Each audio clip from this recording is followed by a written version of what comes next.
大家好，今天我们来聊一聊锂电瓶。有人说这是电池啦，但是我比较习惯于说，如果是车用的话，我都是叫它电瓶。那为什么我会拿机车电瓶放在汽车上面跟各位聊呢？因为到目前为止，我是知道市面上有出汽车用的锂电瓶，或者说锂铁电瓶。那问题是，这种东西它很怕热。我记得我在车辆最危险的两种改装，电系上面的改装，我有聊到。我记得我是拿逆电流跟小颗的锂电池跟各位做解说。那刚好这一颗一个朋友赞助的，他是说坏掉了，但是我拿回来弄一弄，充完电，它是好的。那废话不多说，我先把这颗电池拆开，先让各位看一下里面的构造。为什么我会说它很怕热？那在拆之前，先聊一下铅酸电瓶好了。其实铅酸电瓶或者锂电池、锂电瓶，它以厨电系统来讲，它最怕的是冷、低温。如果温度太低，会造成它的蓄电会降低。基本上蓄电系统它怕低温，也怕很高温，但是以铅酸电瓶来说，它的高温耐受度会好很多，比这种电瓶，比这种锂电池或锂铁电池组装成的那个车用电瓶会好很多。但是这种为什么会很怕高温呢？我先猜一下，稍等一下。好了，螺丝我都拆下来了。那我先来聊一下这颗为什么朋友会说是坏的呢？这颗朋友坏怎么样？我有问他，但是他就是说没电，他说没电。那我拿回来后，我量了一下，是真的没有电。它呢，我拿回来量的时候，它只剩2伏特多而已。但是我充完电，我大概拿回来整理了一下，打开里面稍微做清洁检查以后，我发现它没有坏，但是我量是2伏特多。那我充完电到现在已经快2个礼拜了，它还是13.4，它的置放电很低，非常低，应该可以说它是好的吧，我也不知道为什么。那个朋友就跟我讲说坏了。好，那我现在打开给各位看里面的构造。为什么我会说，在打开之前，我记得之前有一个朋友跟我讲说，好像是在进站怠速不稳啊那一类的影片里面，有一位朋友提到说，他自从换了锂铁电瓶以后，什么状况都没有的，就好很多。这一点是有可能，因为以整颗引擎来讲，当我们从电门打开到发动这个阶段，吃的电都是电瓶的电。但是当引擎一发动以后，整台车的用电就会被发电盘那边所取代。但是发电盘它除了必须应付最基本的，像摩托车来讲好了，最基本的点火、大灯、方向灯、喇叭这一类需要用电的耗电以外，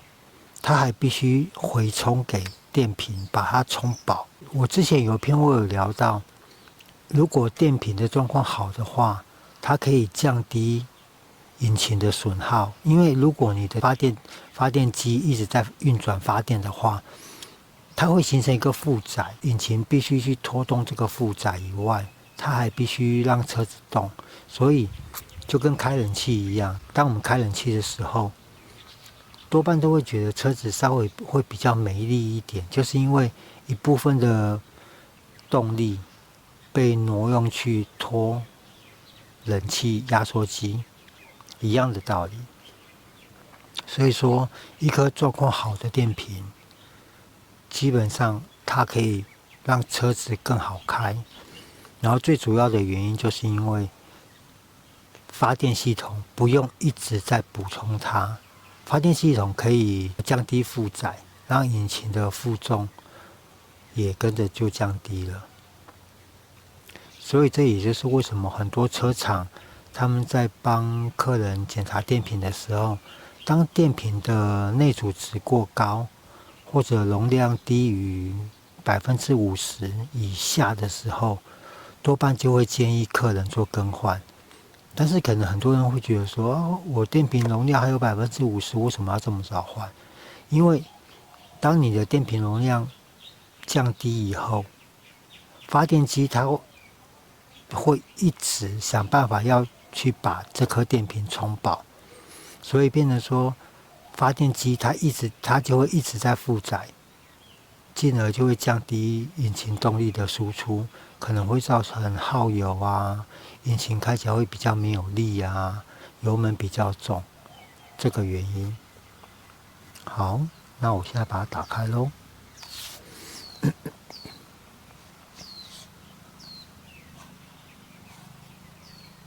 它里面这个里面的泡棉就是防止它晃动。那这样看得出来，这边有标示，这电池都很新，都2021的而已。然后其实这颗锂电瓶，它上面的，如果我没有看错的话，这颗是今年的，因为这边有标示，112年4月30号，这等于没多久的电瓶，它竟然跟我说坏了。那可问题是，好像有点进水的感觉，有这种奇怪的痕迹。这个好像是水滴到的痕迹。那这边可以看到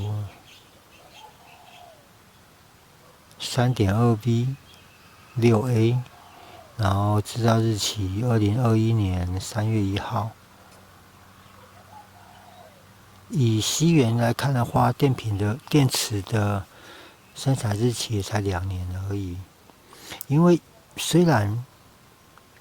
锂铁电池它的寿命是以充放次数为主，但是多半来说，正常使用下寿命应该要有5年左右吧。然后这边是电容，这样看得出来吗？这个是电容。那它的原理，一颗3.2伏特，然后4颗就12.8伏特。那我觉得它的原理就是它会储电，它会放电，但是基本上它的瞬间放电，它还是靠电容下去做控制。然后下面可以看到它有一个电路板，我相信这个电路板如果拔起来的话，在这一面里面会有很多晶片啊、IC 啊，就是它的充放电，它的一些控制单元在那边。为什么我刚刚会说这种锂电池或锂铁电池构成的电瓶，给车用电瓶装在摩托车上是比较 OK， 因为除了某些挡车以外，多半摩托车的电瓶离引擎就是发热源会比较远，所以它受热的几率会很低。那应该以电子零件来讲，电容啊，或者电路板后面的那些 IC 啊，一些晶片以外，以那些晶片而言，电子零件都非常怕热，反而电子零件不怕冷，电子零件怕热。那如果像汽车，当然你如果是可能比较欧系车，或者说电瓶在后面，就是电瓶是远离引擎的车辆的话，装这种东西真的有好处。但是如果以一般轿车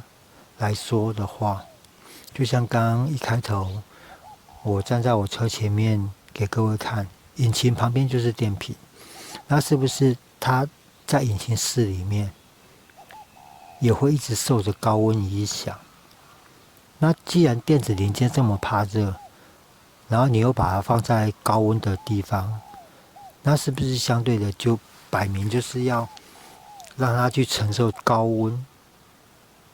然后进而可能就缩短寿命啊，甚至可能不小心可能还会烧起来的风险。尤其像现在很多电动车啊，然后2轮的啊、4轮的都有。那基本上就像之前讲的，锂电池几乎所有厨电系统都怕低温，但是也很怕高温。低温是因为会影响它的厨放电的效能。那高温的话是怕本体受损。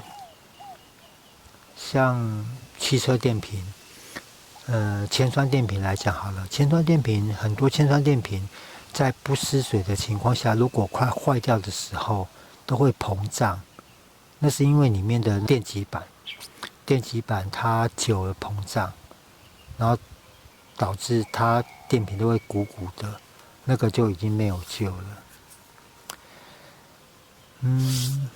总而言之，车用电瓶来讲，如果可以克服高温这个问题点的话，真的是可以试着去安装这种产品。但是要听清楚哦，必须先克服高温的问题，因为在高温环境下，你除了是降低它的效能以外，也有可能是替自己找麻烦。像之前也很多新闻，他们也曾经发生加装一些外挂式的，像电池辅助器啊，甚至逆电流，导致火烧车的意外。我相信那个都是高温引起的，因为毕竟这种产品，它不可能都不做，当然黑心产品例外，要不然这种产品它不太可能在没有任何检验或者安全保障的前提之下就四处贩卖。但是毕竟这种东西的检测都是在特定环境下、可控的因素加持下去做出来的检测。当然在那种检测下它是正常的，但是在我们真实世界里面，你车子会碰到什么状况，会在什么情况下行驶，这个都很难说。所以说如果可以的话，我相信市面上很多是在卖这种产品的大公司，他们不可能会拿着自己的招牌开玩笑，只是变成说他可能会没有讲他的缺点，只是一再的放大他的优点，这样子会很容易误导我们消费者，认为说装这个很好，装这个怎样怎样，但是实际上可能我们忽略了其中的风险。